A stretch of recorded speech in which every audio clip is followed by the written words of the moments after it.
नमस्कार मित्रांनो, Phoenix academy साताराच्या YouTube चॅनलवरती आपल्या सगळ्यांचं सहर्ष स्वागत। आज आपण तुमच्यासाठी पुणे जिल्ह्यावरती जिल्हा विशेषच्या घटकावरती विचारलेले महत्त्वाचे प्रश्न आणि त्या प्रश्नाची महत्त्वाची सिरीज तुमच्यासाठी आज आपण घेऊन येत आहे। त्या अनुषंगाने 2004 पासून पुणे जिल्ह्यावरती जे काही प्रश्न विचारलेले आहेत त्याच्यामधले अतिशय महत्त्वाचे प्रश्न आपण आज तुमच्या समोर घेऊन आलेलो आहे। सगळ्यात महत्त्वाचा बघा, पहिला प्रश्न आहे, राष्ट्रीय एड्स संशोधन संस्था नारी कोणत्या ठिकाणी आहे? हा प्रश्न तुम्हाला पुणे लोहमार्ग पोलीस 2008 ला विचारलेला आहे। त्याच अनुषंगाने तुम्हाला आता यावर्षी पण प्रश्न विचारू शकतात, राष्ट्रीय एड्स संशोधन संस्था कोणत्या ठिकाणी आहे? तर त्याचं उत्तर असणारे लक्षात ठेवा पुणे।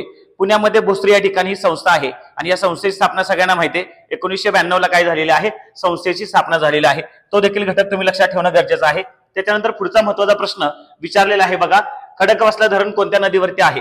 खडकवासला धरण कोणत्या नदीवरती आहे? त्याच्यामध्ये पर्याय दिलेले आहेत, मुळा नदी, मुठा नदी, गोदावरी यापैकी नाही। त्याचं उत्तर आहे पर्याय क्रमांक 2, मुठा नदीवरती खडकवासला हे धरण आहे। हा देखील प्रश्न महत्त्वाचा आहे। जर परीक्षेला प्रश्न विचारला मुठा नदीवरती खडकवासला हे धरण आहे तर हे धरण कोणत्या तालुक्यामध्ये आहे असा जर प्रश्न विचारला तर त्याचं उत्तर असणार आहे हवेली तालुक्यामध्ये। तो देखील घटक तुम्ही लक्षात ठेवणं गरजेचं आहे। पुणे जिल्ह्याचे पालकमंत्री कोण आहेत असा प्रश्न 2008 ला विचारला होता। त्यावेळेचे पालकमंत्री होती अजितदादा पवार। आता सध्या बघतोय आपण सुनेत्रा पवार ह्या काय झालेल्या आहेत, पुणे जिल्ह्याच्या आणि बीड जिल्ह्याच्या पालकमंत्री झालेला आहेत। तो देखील घटक तुम्ही सगळ्यांनी लक्षात ठेवा। महाराष्ट्रातील महिला खुले कारागृह कोणत्या ठिकाणी आहेत त्या अनुषंगाने प्रश्न विचारलेला आहे। त्याच्यामध्ये बघा पर्याय बघता तुम्ही, Arthur road jail Mumbai, Kalamba jail Kolhapur, Yerawada jail Pune, Atpadi खुले जेल सांगली, असे 4 पर्याय तुम्हाला दिलेले आहेत। त्याच्यातलं उत्तर आहे एरोडा जेल पुणे। जर तुम्हाला परीक्षेला प्रश्न यावर्षी विचारला की महाराष्ट्रातील पहिले खुले महिलांसाठीचं कारागृह कोणत्या ठिकाणी आहे, त्याचं उत्तर असणार लक्षात ठेवा एरोडा जेल पुणे।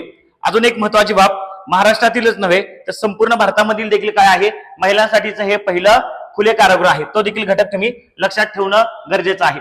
खालीलपैकी कोणत्या जिल्ह्याची सीमा पुणे जिल्ह्याला लागलेली नाही असा देखील प्रश्न विचारलेला आहे। अहमदनगर, रायगड, सातारा, नाशिक या 4 जिल्ह्यांपैकी नाशिक जिल्ह्याची सीमा ही पुणे जिल्ह्याला लागली नाही। हा देखील घटक परीक्षेच्या दृष्टीने खूप महत्त्वाचा आहे। आपण परवाच्या लेक्चरमध्ये हा प्रश्न कव्हर केलेला होता। तुम्हाला पर्याय क्रमांक 4 म्हणजे नाशिक जिल्ह्याची सीमा पुणे जिल्ह्याला लागली नाही हे सगळं माहित असणं गरजेचं आहे। एकूण 5 जिल्ह्यांच्या सीमा पुणे जिल्ह्याला लागलेल्या आहेत, हे परवाच्या लेक्चरमध्ये आपण कव्हर केलं होतं।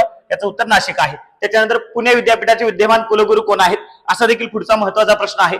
रघुनाथ माशेलकर, सुरेश गोसावी, RK शेवगावकर आणि वासुदेव गाडे हे 4 पर्याय आहेत। हा देखील प्रश्न 2007 साली विचारला होता, पण आता आपण 2025-26 चे आता जे लेटेस्ट जे कुलगुरू आहेत त्यांचा आपण ह्याच्यामध्ये उत्तर देण्याचा प्रयत्न केलाय। डॉक्टर सुरेश गोसावी हे त्याचे काय आहेत, सध्याचे कुलगुरू आहेत। पुणे विद्यापीठाची स्थापना कधी झाली असा जर परीक्षेला प्रश्न विचारला तर 1949 ला पुणे विद्यापीठाची काय झालेली आहे, स्थापना झालेली आहे। पुणे विद्यापीठाचे पहिले कुलगुरू कोण असा जर प्रश्न विचारला तर त्याचं उत्तर असणारे M जयकर हे पुणे विद्यापीठाचे काय होते, पहिले कुलगुरू होते। हे 2 प्रश्न महत्त्वाचे आहेत, ते सगळे प्रश्न तुम्ही लक्षात ठेवणं गरजेचं आहे।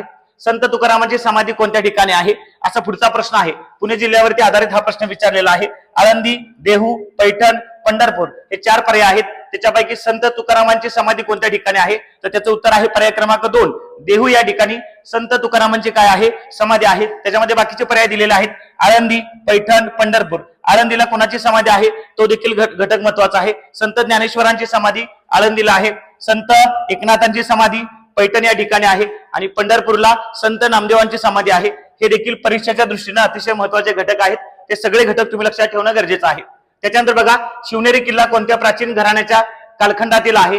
हा देखील इतिहासावरती आणि पुणे जिल्हा या घटकावरती आधारित प्रश्न विचारलेला आहे। याचं उत्तर आहे पर्याय क्रमांक 3, सातवाहन। म्हणजेच काय, शिवनेरी किल्ला कोणत्या प्राचीन घराण्याच्या कालखंडामध्ये बांधलेला आहे? पर्याय क्रमांक 3 सातवाहन हे त्याचं काय आहे, उत्तर आहे। तो देखील तुम्ही घटक लक्षात ठेवणं गरजेचं आहे। शिवाजी महाराजांचे जन्मस्थान असणारा शिवनेरी किल्ला पुणे जिल्ह्यातील कोणत्या तालुक्यात येतो?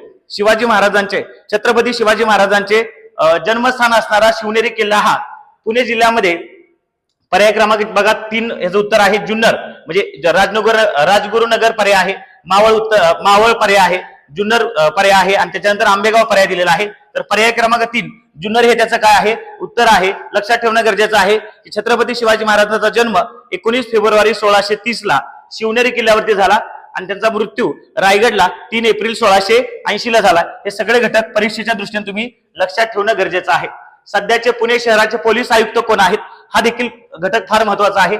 सध्याचे पुणे शहराचे पोलीस आयुक्त कोण आहेत हा प्रश्न पुणे ग्रामीण पोलीस 2007 ला विचारला होता, पण आपण आता 2026 ला सध्या पुणे शहराचे पोलीस आयुक्त कोण आहेत असा प्रश्न तुमच्यासाठी घेऊन आलेला आहे. कारण यावर्षी हा प्रश्न विचारू शकतात. त्याच्यामध्ये बघा 4 पर्याय आहेत. त्याच्यातले पर्याय क्रमांक 2 हे त्याचं उत्तर आहे. सध्या पुणे शहराचे पोलीस आयुक्त अमितेश कुमार आहेत. कोण आहेत?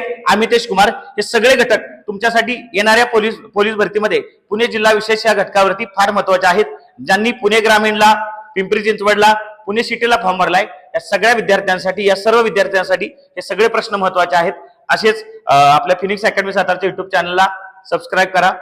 फिनिक्स अकॅडमी सातारा या नावानं आपलं फिनिक्स अकॅडमी सातारा नावानं आपलं कट करा.